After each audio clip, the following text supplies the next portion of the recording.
말씀은 사도행전 16장입니다. 바울이 더베와 루스드라에도 이름에 거기 디모데라 하는 제자가 있으니 그 어머니는 믿는 유대 여자요 아버지는 헬라인이라. 디모데는 루스드라와 이고니온에 있는 형제들에게 칭찬받는 자니 바울이 그를 데리고 떠나고자 할새 그 지역에 있는 유대인으로 말미암아 그를 데려다가 할례를 행하니 이는 그 사람들이 그의 아버지는 헬라인인 줄 다 알미러라. 이제 사실은 바울이 앞서 요 앞장에서 얘기했던 것처럼 할례라든가 이런 모세 율법을 지켜야지만 구원을 받는다를 지지하는 입장은 아니었어요. 오히려 반대였죠. 오직 믿음으로만 하나님의 은혜로만 구원에 이른다라고 강하게 오히려 얘기하는 그 입장이었었지만 그 지역에 있는 유대인들이 참 칭찬받는 사람이었고, 그리고 바울이 정말 그 지도자로 세우기 위해서 그들에게도 걸림이 되지 않게 하기 위해서 이제 할례를 행한 거고요. 만약에 디모데가 어머니 아버지 두 사람 다 유대인이 아니었다면은 아마 그렇게까지 생각을 했을까 모르겠지만 어머니가 유대인이었기 때문에 아마 이제 이해해 줄 것을 생각을 하고, 그 다음에 또 그 지역에 있는 유대인들에게도 그것이 거리낌이 되지 않도록, 그래서 나중에 보면은 이 디모데는 바울에게 잘 가르침을 받고 또 교회 지도자로 가르치는 자로 잘 성장하게 됩니다. 여러 성으로 다녀갈 때 예루살렘에 있는 사도와 장로들이 작정한 규례를 그들에게 주어 지키게 하니 이에 여러 교회가 믿음이 더 굳건해지고 수가 날마다 늘어가니라. 성령이 아시아에서 말씀을 전하지 못하게 하시거늘 그들이 부르기아와 갈라디아 땅으로 다녀가 무시아 앞에 이르러 비두니아로 가고자 했을 때 예수의 영이 허락하지 아니하시는지라. 사실은 여기서 아시아는 우리 한국과 중국, 일본이 있는 동북아시아나 아니면 태국과 라오스, 미얀마 같이 동남아시아 쪽이 아니고요. 중앙아시아를 얘기를 하는 거예요. 지금 이제 중동 지방을 중심으로 한 그쪽 중앙아시아 쪽을 얘기를 하는 거고요. 그래서 성령님께서 일단 그쪽으로 말씀을 전하지 더 진출하지 못하게 막으셨고요. 그 이유는 정확하게 모르겠지만 이로 인해서 바울이 그 방향을 유럽으로 틀게 됩니다. 그래서 복음이 먼저 유럽을 통해서 그쪽 방향으로 먼저 전해지게 되고요. 그 다음에 그 복음들이 흘러 마지막에 이제 아시아로 이제 더 건너오게 되죠. 그건 훨씬 후의 일입니다. 무시아를 지나 드로아로 내려갔는데 밤에 환상이 바울에게 보이니 마게도니아 사람 하나가 서서 그에게 청하여 이르되 마게도니아로 건너와서 우리를 도우라 하거늘 바울이 그 환상을 보았을 때 우리가 곧 마게도냐로 떠나기를 힘쓰니 이는 하나님이 저 사람들에게 복음을 전하라고 우리를 부르신 줄로 인정함이러라. 우리가 드로아에서 배로 떠나 사모드라게로 직행하여 이튿날 네아폴리로 가고 거기서 빌립보에 이르니 이는 마게도냐 지방의 첫 성이요 또 로마의 식민지라. 이 성에서 수일을 유하다가 이제 빌립보에서 이제 교회가 세워지는 그 유래에 대해서도 이제 나올 것 같네요. 안식일에 우리가 기도할 곳이 있을까 하여 문 밖 강가에 나가 거기에 앉아서 모인 여자들에게 말하는데 두아디라 시에 있는 자색 옷감 장사로서 하나님을 섬기는 루디아라 하는 한 여자가 말을 듣고 있을 때 주께서 그 마음을 열어 바울의 말을 따르게 하신지라. 빌립보에서 진출을 했지만 성령의 인도하심을 받아 진출했지만 거기서 제대로 정말 기도할 수 있는 곳도, 왜냐하면 이곳은 유대인이 그렇게 살고 있었던 곳이 아니었던 것 같아요.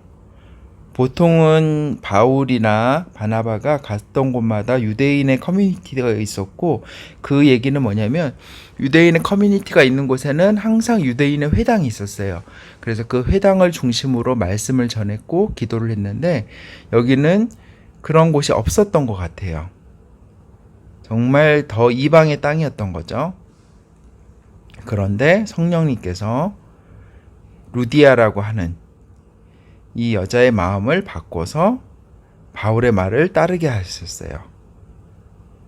그와 그 집이 다 세례를 받고 우리에게 청하여 이르되 만일 나를 주 믿는 자로 알거든 내 집에 들어와 유하라 하고 강권하여 머물게 하니라. 우리가 기도하는 곳에 가다가 점치는 귀신 들린 여종 하나를 만나니 점으로 그 주인들에게 큰 이익을 주는 자라. 이 얘기는 뭐냐면 귀신 들린 여종이 있었는데 이 여종이 우리말로 하면 되게 용한 점쟁이인 거예요. 그래서 뭐 이거를 하면 돼요. 이렇게 하면 장사가 잘 될 거예요. 이렇게 하면 큰 수익이 날 거예요. 이런 식으로 해서 주인들에게 물질적 이익을 가져다 준 사람인 거죠.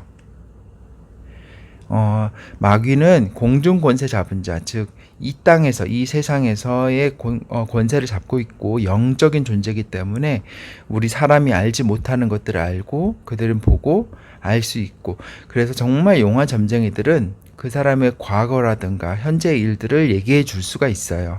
실제로도요. 그렇지만 그 미래의 일들에 대해서는 그들은 알지 못하죠. 그거는 그들의 권한 밖에 있는 일이에요. 그것은 오직 하나님께만 달려있죠. 왜냐하면 하나님께서는 과거와 현재, 미래와 같은 그 시간의 선상에 계신 분이 아니기 때문이죠. 어쨌든 이렇게 주인에게 유익을 끼치는, 그 자기 점치는 걸 유익을 끼치는 귀신 들린 여종을 만나게 됩니다.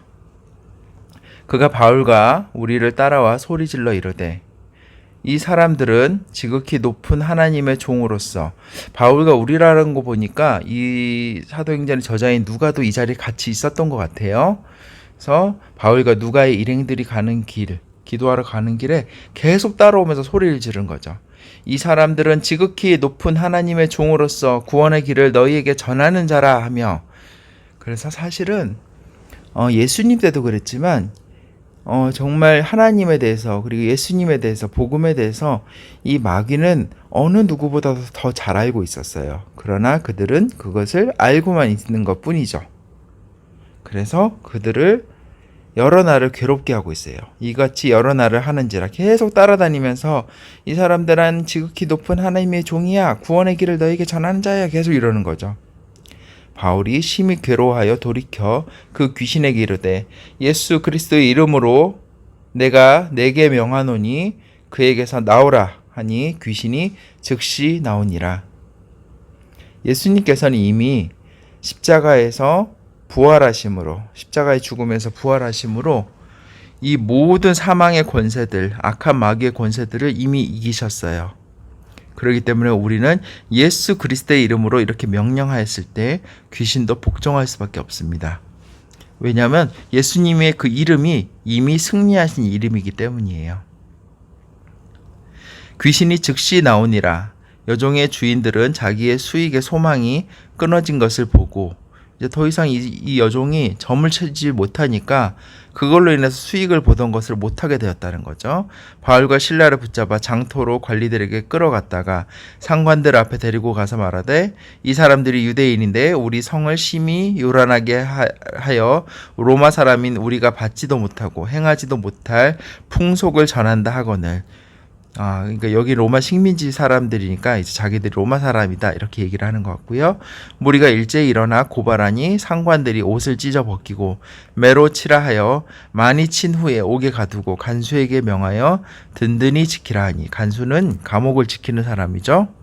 그가 이러한 명령을 받아 그들을 깊은 옥에, 감옥에 가두고 그 발을 착고에 든든히 채웠더니, 착고는 우리 흔히 수갑처럼 팔에다 채우는 게 아니라 다리에 쇠사슬 같은 거를 매가지고 쉽게 도망가지 못하게 하는 거죠. 한밤중에 바울과 실라가 기도하고 하나님을 찬송하며 죄수들이 듣더라. 이에 갑자기 큰 지진이 나서 옥터가 움직이고 문이 곧 다 열리며 모든 사람의 매인 것이 다 벗어진지라. 간수가 자다가 깨어 옥문들이 열린 것을 보고 죄수들이 도망한 줄 생각하고 칼을 베어 자결하려 하거늘 바울이 크게 소리질러 이르되 내 몸을 상하지 말라, 우리가 다 여기 있노라 하니 간수가 등불을 달라고 하며 뛰어들어가 무서워 떨며 바울과 실라 앞에 엎드리고 그들을 데리고 나가 이르되 선생님들이여 내가 어떻게 하여야 구원을 받으리까 하거늘 이르되 주 예수를 믿으라. 그리하면 너와 내 집이 구원을 받으리라 하고, 아빠가 예전에 가르쳤던 청년부 제자 중에 당사자들은 예수님을 믿고 구원을 받았지만 그 어머니가 구원을 받지 못한 사람이 있었어요. 그래서 늘 그것에 대해서 안타까워하고 기도하고 했던 사람이 있었는데, 아빠가 이 말씀으로 그 사람을 위로했던 적이 있어요. 뭐냐면, 예수를 믿으라, 그러면 너가 구원을 받으리라가 아니고 너와 내 집이 구원을 받으리라고 하거든요. 그러니까 그 구원이 이 사람에게서만 끝나는 것이 아니라 그 사람을 통해서 그 집에게까지 전해진다라는 것을 의미하는 거기 때문에 이 말씀으로 위로를 했었는데, 실제로 몇 년이 지나지 않아서 그 어머니도 예수님을 믿고 영접을 하고 교회에 나와서 신앙생활을 시작을 했어요. 그래서 아빠는 이 말씀도 이루어지는 것을 봤어요. 주의 말씀을 그 사람과 그 집에 있는 모든 사람에게 전하더라. 그 밤 그 시각에 간수가 그들을 데려다가 그 맞은 자리를 씻어주고 자기와 그 온 가족이 다 세례를 받은 후 그들을 데리고 자기 집에 올라가서 음식을 차려주고 그와 온 집안이 하나님을 믿음으로 크게 기뻐하니라.